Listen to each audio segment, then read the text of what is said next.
Et donc, salut à tous, bienvenue sur Vélo Comment. Et donc on se retrouve à 14 km. Normalement je devais prendre l'antenne à 15 km, sauf qu'il y a eu une pub qui a duré 1 km sur Eurosport. Donc bref. Donc là on a Alexandre Geniez qui est en échappé. Il a réussi à mettre 1 minute 35 à André Cardozo durant la descente. Le Portugais qui n'était vraiment pas à l'aise, et Geniez en a profité. Donc on se dirige tout droit vers une nouvelle victoire française sur cette Vuelta. Encore un coureur qui est passé chez Argos. Donc vraiment Argos fait du bon boulot au niveau des jeunes. Mais dans le groupe des favoris, qu'est-ce que l'on retrouve? Encore un FDJ à l'avant. Comme quoi vraiment les FDJ sont partout. Et alors il y a 1 minute 20 de prix déjà par Nicolas Roche là dans la descente. Donc vraiment bien joué de la part de Roche. Donc c'est une tactique à la Bernardis, hein. Sachant qu'il aura encore un appui de marque, hein, dans la difficulté finale, qui n'est d'autre que Raphaël Maïka, encore intercalé. Donc là il est avec Oliver Zog, qui on se rappelle anciennement vainqueur du Tour de Lombardie. Euh, alors que dans le peloton là c'est toujours la FDJ qui roule avec Anthony Roux, je crois, hein, qui est encore là. Alors que là, on a un groupe avec plusieurs escapés de l'échappée, mais toujours Oliver Josog qui fait le travail pour Nicolas Roche. Ensuite, il va laisser Nicolas Roche rattraper Rafa Maïka, et Rafa Maïka devra faire le boulot pour Nicolas Roche. Logiquement, c'est ça la tactique de Bjarneris. Et le peloton va essayer sûrement de revenir, mais ça sera compliqué. D'ailleurs, un peloton toujours emmené par les coéquipiers de Thibaut Pinot, je crois. Je ne vois pas encore à travers les arbres, donc je ne peux pas vraiment vous dire ça. Alors, oui, toujours emmené par Anthony Roux, je crois. Ouais, ce n'est pas qui sont ni Thibaut Pinot, donc c'est Anthony Roux. Alors, Chris Horner est là, évidemment. On a Kizerlovski en danseuse, hein. Je pense que c'est Kangert et Brajkovic qui sont autour de Nibali. Horner au maillot blanc. Cancellara, je crois, il était encore là. Ça prouve qu'il est en forme. Donc, à vous signaler l'abandon d'une dizaine de coureurs. On a Gilbert, on a Stortoni, on a Van der Waal, Stibar et Martin pour l'équipe Quick-Step. On a quand même beaucoup de coureurs. Donc, le peloton se réduit de jour en jour. Donc la Quick Step qui a perdu 3 coureurs d'un coup, hein. Ça va sûrement faire mal. Là, l'équipe ne va pas rassembler à grand chose. Toujours Geniès qui est devant, hein. À 13 km de l'arrivée. Il a l'avance, hein. Sur les leaders, tranquille. Je pense qu'il va réussir à les gagner, l'étape du jour. Encore une victoire française. Ça, c'est pas incroyable, tout simplement. Warren Barguil était dans l'échappée, mais je pense que ce n'était pas son jour non plus, hein. Il a déjà eu son heure de gloire, enfin sa minute de gloire, son moment de gloire où il a levé les mains. Et de toute façon, peut-être qu'il n'avait pas non plus la forme. Il a besoin de récupérer le jeune breton de 21 ans. Alors, déjà, je vais parler de ma chaîne. Déjà, alors, là, la vidéo est en ce moment même, d'être postée. C'est une petite vidéo sur le Grand Prix de Plouay, vu que j'y étais. J'ai voulu filmer les petits moments où j'étais là-bas. Et donc, je pense que je ferai comme ça pour toutes les courses professionnelles où j'irai. Je ferai des petits reportages comme ça. Et là, je vais mettre ça sous forme de série en fait. Et ça s'appellera les J'y étais. J'y étais en fait. Donc j'y étais 1, j'y étais 2. Donc là, il y a la pub. C'est inutile. Et donc c'est bon, hein. Alors là, on a un groupe de 3 avec Roche, Mendes et Zog. Et on a toujours intercalé, hein, Rafa Machka qui a vraiment perdu du temps hier, 26 minutes sur les premiers. Et encore la pub, ça m'énerve. Et donc voilà, la pub est finie. Et du coup, ça attaque. Et voilà, on a loupé les attaques. Merci Eurosport de nous fournir autant de pubs. C'est Dani Moreno hein, qui a bien reculé au général d'ailleurs. Alexandre Genèse est à 11 km 400 de l'arrivée, hein, donc le kilométrage est pris en fonction du premier. Donc Moreno qui attaque. Derrière, voilà, on ne s'affole pas trop. Hein. On suit tranquillement Kizerlovski est en deuxième position. Le premier, c'est un coéquipier hein, de Valverde. Valverde a le maillot vert. Corner est en troisième position. Nibali en quatrième. Et Valverde en sixième position. Rodriguez, lui, est en septième position. Donc, vraiment, les leaders sont présents dans ce groupe. Il faudra qu'on trouve Thibaut Pinot également. Thibaut Pinot est un peu plus loin. Alors que là, voilà, le coéquipier de Valverde s'écarte à l'instant. Nibali. Ah oui, vraiment, là, il y a vraiment plus beaucoup de leaders. Hein. Le dernier qui ferme la marche, c'est Thibaut Pinot. Ça craque derrière. On n'a plus de Scatel. Alors que là, Alexandre Geniez passe à 11 km de l'arrivée. Et 5 minutes 45 d'avance, ça est juste, mais c'est faisable. C'est faisable pour le franc-comtois. Ah non, non, c'est pas lui qui est franc-comtois. Désolé. Non, le franc-comtois, c'est Thibaut Pinot. Je me suis trompé. Mais n'empêche que ça le rend bien. Ça fait une belle phrase en fait. Alors Moreno qui a voulu relancer le groupe de tête, résultat il a pris 20 secondes à Alexandre Geniez. Derrière, Horner a encore un équipier, Nibali a encore un équipier, Purito a encore un équipier. Donc Valverde lui n'a plus d'équipier en revanche. Hein. Et Pinot a encore un équipier lui, mais loin devant. J'aimerais bien savoir où en est Nicolas Roche. Donc là, on a vraiment un tout petit groupe. Ils sont 4, 4, 8. Ok, ils sont 11 coureurs dans le groupe favori. Hein. C'est vraiment peu. Ils sont pas beaucoup de coureurs dans le groupe des favoris. Donc c'est vraiment seulement les meilleurs hein, qui peuvent s'accrocher dans ce groupe. Alors que là, on a un tempo, je pense, imprimé par Tanel Kantgert. Le dixième du général. Hein. Il s'est incrusté dans le top 10 suite à l'étape d'hier. Alors que là, c'est un Euskaltel qui est en train de revenir en le groupe 1. Anton, Sanchez, Neve, qui je ne sais pas. Ça fait déjà 5 heures, enfin presque quasiment 6 heures que la course est lancée. C'est très très dur de toute façon. Hein. On le sait, le vélo, ce n'est pas un sport de détente, loin de là. Alors, je vais vous proposer également des petits sujets sur des coureurs, des petits reportages sur les coureurs. Vous me direz ce que vous en penserez. Là, je vous réserve déjà un reportage sur un coureur que je n'ai pas commencé, hein, mais j'ai déjà l'idée, je sais quel coureur que je vais prendre. Alors que là, on a une accélération de Valverde, le leader de la Movistar en personne, qui relance. On a qui c'est Purito, oui, Purito est dans la roue. Et Nibali qui attaque enfin, puis-je dire, Horner va dans la roue directement et c'est le seul à pouvoir suivre.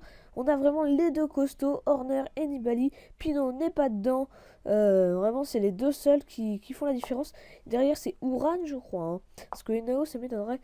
Là, on revient sur Olivier Zog. Nibali qui se vide de son bidon, enfin il enlève son bidon pour être plus léger. Est-ce qu'ils vont... Non, ils se font vite rattraper par le groupe emmené par Uran, hein, je pense, parce que ça m'étonnerait que ce soit Enao qui n'est pas si en forme que ça. Alors, toujours Genèse devant. Hein.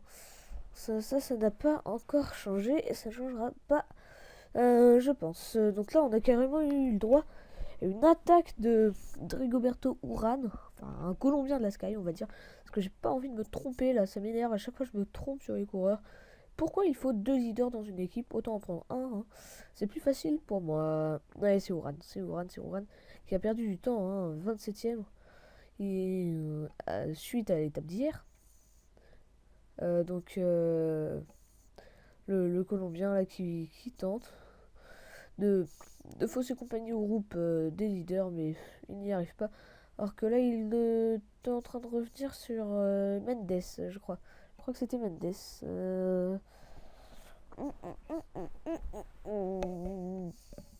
Allez. Allez. Bon, calme-toi. Alors. Ouais, et Mendes qui va s'accrocher. Hein. Alors que là, on a les stats de Péragude. Hein. Première catégorie, 16 km 700. 1620 mètres d'altitude. 800 mètres de dénivelé. Et je n'ai pas eu le temps de voir, et mince. Donc, vous pourrez faire pause. Je suis deg, je n'ai pas eu le temps de tout voir. Donc, toujours Geniez en tête qui fait mieux que de la résistance. Ça m'étonnerait que Cardozo réussisse à revenir. Hein. Ouran qui est vraiment parti. Hein. Et c'est Thibaut Pinot qui va derrière. Hein. Thibaut Pinot n'était pas allé à l'attaque de Nibali, mais là, il revient sur Ouran. Pinot, il a un coup à faire là. Il peut toujours reprendre du temps hein, et gagner des places. Alors que là, je crois que c'est le groupe proche. Hein. Celui, c'est le groupe Nicolas Roche que l'on avait à l'image. Que là, derrière, c'est carrément Purito qui prend la chasse sur le groupe, le duo Ouran-Pinot. Ouais, c'est Purito. Et voilà, le groupe est revenu sur Pinot et sur Ouran via le coureur de la Katusha. De toute façon, c'est Purito parce que Moreno est lâché. Voilà Moreno, le voilà Moreno, à moins que ce soit le contraire. Mais j'en ai marre. Encore 9 km à parcourir et encore 9 km à faire pour vraiment vivre un jour de gloire pour Alexandre Geniez. Thibaut Pinot qui attaque, enfin qui relance, qui mène le train. Oh, il attaque Thibaut Pinot. Hein. Il faudra faire attention à pas trop emmener le peloton s'il veut. Ah oui, mais ok. Qu'est-ce que. What the fuck? Ok, donc ça, c'est un rescapé de l'échappée de la Katusha. D'accord. Ou alors, c'est un Katusha qui va attaquer. Parce qu'il m'a l'air de bien pouvoir s'accrocher. Donc là, c'est carrément Pinot qui fait l'effort. Et attaque de Joaquim Rodriguez avec son. Ouais, oui, c'est bien Rodriguez. Horner, il va directement. Nibali, il va. Valverde, il va. Pinot, il va. Kizerlovski, il va. Pozzovivo, il va. Tout le monde y va. Oui, donc, cette attaque pas si tranchante que ça. On attend vraiment l'attaque tranchante. Donc là, Thibaut Pinot qui relance bien la dure. Là, qui a décidé d'attaquer le franc-comtois. Là, je peux le dire. Voilà. C'est Purito qui est dans sa roue. Hein. Horner, Nibali, là c'est Francis Degré. Je suis fatigué. Ah non, donc Zog est encore avec Roche. Roche va-t-il revenir sur Maika normalement. Oh là là, oh je suis perdu. What the fuck. Ah voilà, oui c'était bien Maika. Ils se sont bien trompés, c'est moi qui avais raison. Hein. Ouais mais malheureusement c'est bientôt fini. Hein, pour Nicolas Roche. La tactique à Björn Norris va échouer peut-être. Et ben voilà, la Euskaltel, on les avait pas vus. Il y en a encore un dans le groupe. Ils sont revenus et ils attaquent. Attaque de qui? C'est qui ça? C'est Mikel Landa. Mikel Landa, mais ah non, il se fait reprendre Mikel Landa. Oh là là, oh là là. Oui, il se fait reprendre Landa. Et derrière, on attaque. Oh là là, c'est compliqué. Oh là là. Non, non. Landa attaque. Non. Samuel Sanchez. Ah voilà, là on a le leader de la Euskaltel. Derrière Pinot il va. Et voilà, c'est Purito qui lance son attaque tranchante à lui. Thibaut Pinot n'y va pas. Et ben normal, c'est à Nibali d'y aller. Et à Horner et à Valverde. C'est aux trois gros leaders d'y aller. Thibaut Pinot qui s'accroche. Et on va enfin peut-être avoir, si on ne ralentit pas, on va enfin avoir vraiment un groupe composé uniquement des gros leaders. Avec Purito, avec Nibali, avec Horner, avec Valverde et avec Pinot. Pozzovivo, lui, tente de boucher le trou. Donc, Horner qui va attaquer ou quoi sur le côté là, je ne sais pas. Donc on retourne sur... où ça nous? Où est-ce que l'on nous emmène? Alors, bon alors, je pense que c'était Michael Charel que l'on nous a montré brièvement. Alexandre Genier, j'aimerais bien voir son poursuivant. Ok, donc c'est là-bas, le peloton passe là-bas. Enfin, le peloton, même pas une dizaine. Attendez, je compte. 5, bah si, ils sont 10 pile poil. Ils sont 10 dans le groupe des favoris avec Kizerlovski et Horner. Donc Horner a encore un équipier. Hein. Ça, c'est bon à savoir. Kizerlovski qui récupère. Hein. Il avait fait un mauvais début de tour. Mais là, il revient bien en force. Donc Roche et Maïka qui perdent. Hein. Ils avaient une minute 30 d'avance sur le peloton, maintenant beaucoup moins. Hein. Ça ne m'étonnerait pas. Donc on a Valverde là, qui est toujours bien calé dans la roue. Donc on a les favoris, les gros cadors. Pozzo Vivo s'accroche, Uran est là, Sanchez est présent, Koning est présent, sans oublier Kizerlovski.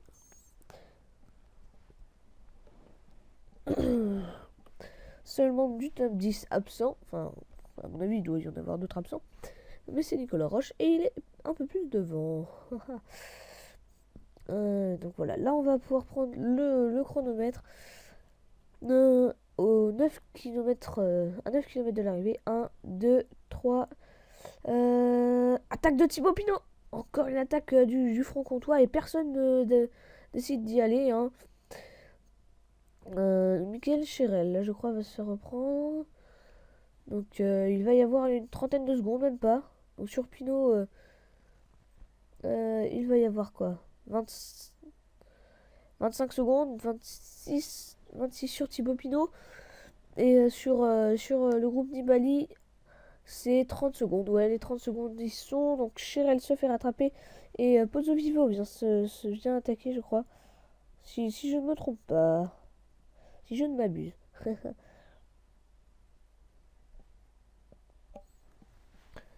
Ah mince. Bon. Et donc voilà. Donc là on arrive avec Geniez qui passe le panneau des 7 km désormais. Hein. 7 km. Et c'est Sanchez. Pinot a été repris. Hein. Pinot a été repris. Il avait 5 secondes d'avance. Il a été repris. C'est Sanchez là, qui mène le train du groupe.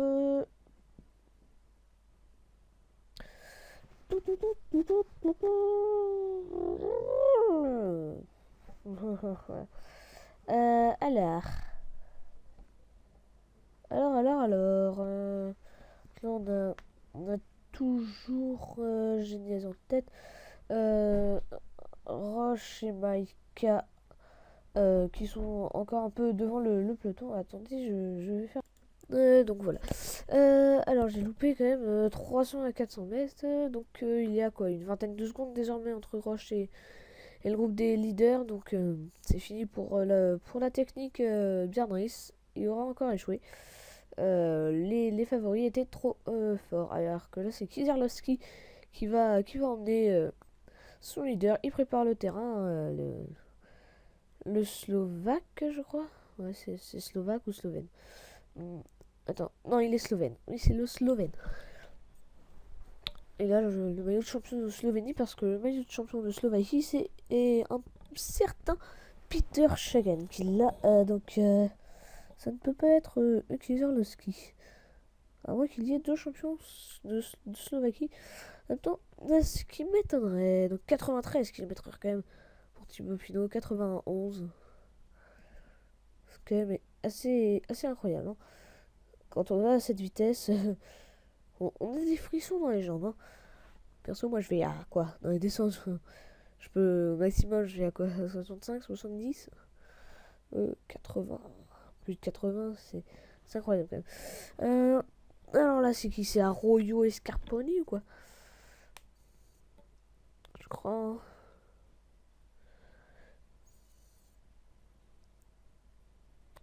Oh là là, ce serait quand même dommage que Thibaut Pinot. Oh là là. que Alexandre Jonas se fasse rattraper, mais ça m'étonnerait. Lui, il est déjà dans la descente. Et après, il restera 3 km, hein, mais avec un dernier kilomètre en plat. Donc c'est bientôt fini, hein. L'étape est bientôt finie. Derrière, là, toujours un travail incroyable de Kizarlovski. Encore 4 km pour Thibaut Pinot, hein, avant l'arrivée. Donc Kizarlovski qui prépare le terrain pour Chris Horner qui va tenter évidemment d'attaquer. Ça ne m'étonnerait pas. Parce que sinon, peut-être pour aller reprendre du temps, il peut encore gagner la Volta, hein. 50 secondes, ce n'est rien du tout. Étant donné qu'il reste encore l'Angliru à monter. L'Alto des Langliru qui est, mine de rien, un des plus gros cols pour moi d'Europe, tout simplement. Non, je l'ai jamais monté. Je n'y suis jamais allé. Alors. Arroyo, il se fait reprendre là, hein. Scarponi qui va se faire reprendre aussi, je crois. Enfin, en espérant que ce soit eux, parce que sinon, on a vraiment dit que de la merde tout le long. Et auquel cas, autant ne pas écouter mes putains de commentaires de merde. Donc Léopold Koenig, hein, qui a été lâché avec Samuel Sanchez, qui n'est plus dans ses meilleures années, hein. Le 8e et le 11e du général. On se demande même si la Euskaltel va finir par gagner une étape sur ce Tour d'Espagne, même si ils sont quand même plus... Ils sont remotivés après l'annonce de Fernando Alonso qui va reprendre l'équipe en main. Encore 3 km pour Alexandre Geniès qui a la victoire en poche. Magnifique victoire, on peut déjà le dire, hein, du jeune coureur français de la FDJ. C'est tout simplement incroyable ce qu'il est en train de réaliser. Avec Warren Barguil, deux jeunes coureurs, c'est juste énorme. Et j'en connais un qui va être tout fou. C'est Marc Madio, hein. Alors, plus de 3 km là, il va passer sous la banderole des 3 km. Encore, là, c'est des passages à 9%. C'est assez dur, mais encore 2 km d'ascension. Après, ça sera un peu plus plat. Donc là, c'est du 10%, hein.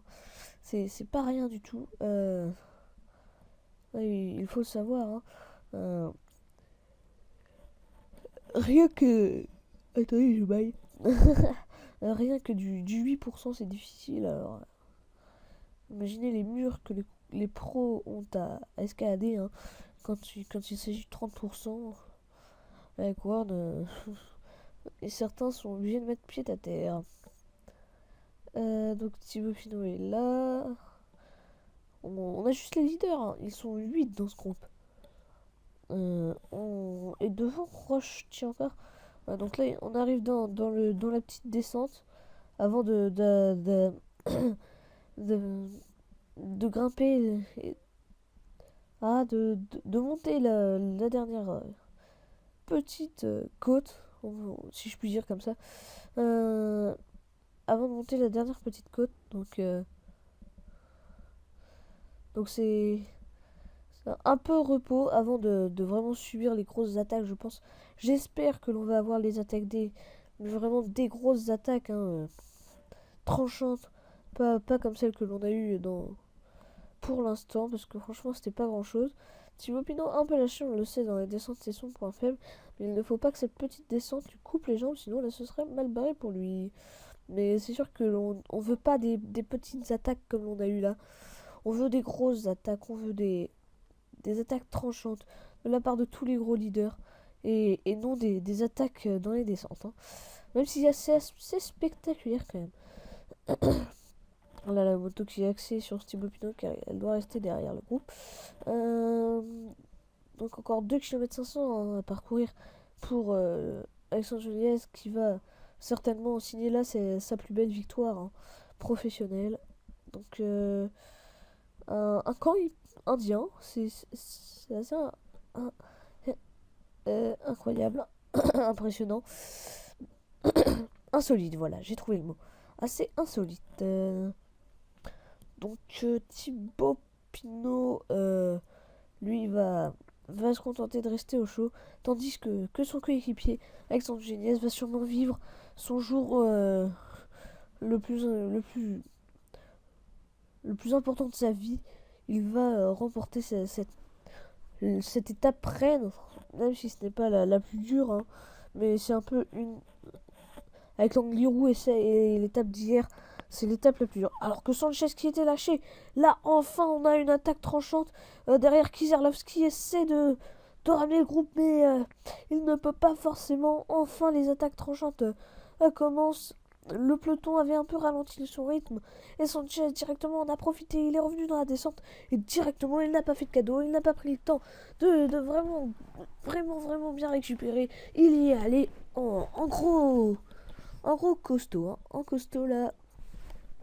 Alors que derrière Kizerlovski fait toujours le tempo. Sanchez, l'ancien champion olympique, c'était à Pékin en 2008. Alors que là, 2 km encore à parcourir pour Alexandre Geniez. On a toujours devant un Sanchez qui donne tout, qui est à fond, qui est à bloc. Il a attaqué. Enfin, une attaque tranchante. La première attaque tranchante. Et derrière, voilà, Kizerlovski a sauté. Et c'est à qui de prendre en charge le groupe. Et bah là, il faut suivre les attaques.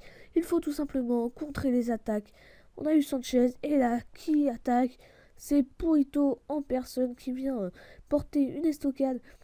Horner, il va directement dans la roue de l'Espagnol. Ils vont revenir sur Sanchez qui avait vraiment fait la différence et qui avait vraiment entamé la bagarre que l'on veut tous voir. Ils vont arriver à 3 km de l'arrivée dans les pentes à 12%. Là c'est vraiment où on espère que ça va se décanter. Thibaut Pinot a un peu plus de mal là dans ses gros pourcentages. C'est normal avec Purito qui fait un rythme effréné à l'avant. Horner toujours avec un gros braquet, là ça se voit. Il reste devant, il mène un tempo régulier. Nicolas Roche qui va être pris. Non, ça c'est Machka, Machka ou Roche? Je sais pas, mais oui, c'est Machka, hein. Oui, c'est bien Machka. Et donc Roche tient toujours.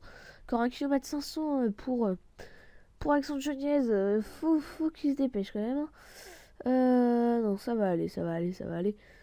Et derrière, c'est Horner qui accélère. C'est Horner, Machka se fait reprendre et Thibaut Pinot a lâché. Pozzo Vivo s'accroche. On n'est plus que 6, mais bon, on va enlever Machka qui est déjà cuit. Thibaut Pinot s'accroche. S'il parvient à revenir là, ça fera 6. Donc non, là, on est 5, mais voilà, il va revenir, donc ça fera 6. Enfin, non, oh non, non, non, non, je n'en veux pas.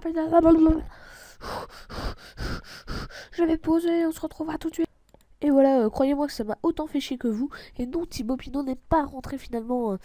Il va rester derrière le groupe de 5, composé de Horner, Valverde, Nibali, Pozzovivo et Purito. Donc en 6ème, ce sera Thibaut Pinot qui va effectivement terminer 7ème des favoris. Il n'aura pas réussi à les accrocher, hein, les gros cadors de cette Vuelta. Donc j'espère que là on va revenir sur Alexandre Geniez pour voir son moment de gloire, le plus beau moment de sa toute jeune carrière, de sa courte carrière pour l'instant, qui ne fait que commencer. Ça fait seulement 3 ans qu'il est sur le circuit professionnel. Le français, voilà, qui va aller s'imposer en solitaire dans Péragude. Et là où il aura fallu la différence, eh bien oui, c'est dans la descente du port de Balès, où il aura tout simplement été balèze, pour le jeu de mots bien pourri. Derrière, on a un Horner qui mène le train. C'est certainement le plus fort, mais pas au sprint. Alors il faut vraiment qu'il porte une estocade maintenant. Donc s'il veut vraiment creuser l'écart, c'est pas là qu'il va falloir le faire, mais c'est vraiment dans les gros pourcentages. Et encore 2 km, hein, je ne sais pas s'il va réussir à faire la différence sur les Valverde, sur les Rodriguez et sur les Pozzovivo. De toute façon, on a le premier, le deuxième, le troisième, le quatrième et le cinquième. Juste devant, on a le septième et juste derrière, on a le sixième. Donc, non, non. Devant, on a le sixième et derrière, on a le septième. Donc voilà. Alexandre Geniez, on va le vivre en direct. Il va tout simplement vivre le plus beau moment de sa carrière. Une victoire splendide sur les hauteurs de Péragude en France. Il les aime, ces étapes longues en échappée. Et là, quoi de mieux, une échappée solitaire pour montrer son grand talent au monde entier. Si ça c'est pas beau, la plus belle victoire et encore une victoire française en échappée, signée Alexandre Geniez. Et oui, après Warren Barguil, encore un Français qui l'emporte. Et cette fois-ci, c'est un coureur de la FDJ, Alexandre Geniez, qui l'emporte en solitaire en haut de cette ascension de Péragude. Alors directement, on va aller voir au niveau des favoris qui est-ce qui va vraiment bien jouer. Alors que là, c'est parfait. On a Nibali premier, Horner deuxième, Valverde troisième, Purito quatrième et Pozzovivo cinquième. Ils sont tous bien dans l'ordre. Si ça, c'est pas beau. Hein, voilà, donc là, on rattrape encore des coureurs, hein, des rescapés de l'échappée qui étaient visiblement pas loin. Là, c'est André Cardoso qui n'aura pas réussi à revenir sur Alexandre Geniez. Il va s'accrocher sur ce groupe. Mais Alexandre Geniez, il est encore tout fou de sa victoire là. C'est magnifique ce qu'il vient de réaliser, tout simplement incroyable. Alors que là, les groupes des favoris qui vont en terminer, on n'aura même pas eu de vraie explication. Je pense qu'il faudra attendre l'Angliru, mais vraiment, on n'a pas encore eu cette bagarre des favoris. Hein. Donc là, c'est Roche qui va en terminer. Hein. Il aura réussi, il aura repris que quelques secondes, mais quelques secondes, c'est toujours ça de prix. Hein. Au moins, s'il nous le montre, il est en forme, il a repris du poil de la bête après sa déconvenue d'hier. Derrière, on ne sera pas revenu sur lui, alors que Pozzovivo lâche un peu. Non, c'est bon. Ouais, alors, Nibali qui mène. On va peut-être avoir un sprint, non Nibali qui mène un peu au train, il attaque. Là, si c'est le dernier moment, si on veut attaquer dans ce groupe des leaders, hein, les 5 premiers au général sont présents, hein, pas de surprise. Roche qui passe sous la flamme rouge sur une route pas très top. Là, Nibali qui fait vraiment la différence. Hein. Il attaque au train. Il mène ce groupe, il amène ce groupe vraiment, il durcit la course dans ces derniers kilomètres. À mon avis, il ne pourrait pas tenir aussi longtemps, alors que là, c'est Scarponi qui va en terminer. Hein. Scarponi, encore dans le bon coup, mais pas encore gagnant. Le vétéran italien de la Lamprey qui aura vraiment, pour l'instant, tout tenté sur cette Volta, mais sans réussite pour le coureur italien, hein, pour le grimpeur italien, qui aura une carrière très très garnie. Il aura tout vécu. De toute façon, le coureur italien, j'ai dit beaucoup de fois le mot là, le mot coureur italien. Donc il va en terminer, hein, le coureur de la Lamprey. Derrière, c'est Nicolas Roche qui va en terminer. Dernier kilomètre assez rapide. Il va en terminer à 3 minutes de Alexandre Geniez. Nicolas Roche qui en termine. Là, on va prendre les écarts. 1, 2, 3, 4, 5, 6, 7, 8, 9, 10, 11, 12, 13, 14. Non, 13 secondes sur les 5 premiers du général. Donc, 14 secondes d'avance. On termine avec 14 secondes d'avance. C'est pas beaucoup, mais c'est ça. C'est toujours ça de reprise, plus les 4 secondes de bonification de reprise. Ça fait 18 secondes de prise. Alors que Thibaut Pinot va en terminer. Là, il va conserver sa 7ème place au général. Il va perdre un peu de temps et à mon avis, il ne fera pas mieux à la fin du Tour d'Espagne. Donc là, le 11e, le 8e et le 26e qui en terminent là. Uran, Koning et Sanchez. Koenig qui est plutôt content d'être là. Hein. Pour une équipe invitée, franchement, elle se débrouille plutôt bien. Déjà une victoire d'étape. Et donc moi, je vous dis à la prochaine et salut. Et regardez bien ma chaîne. Allez, tchuss.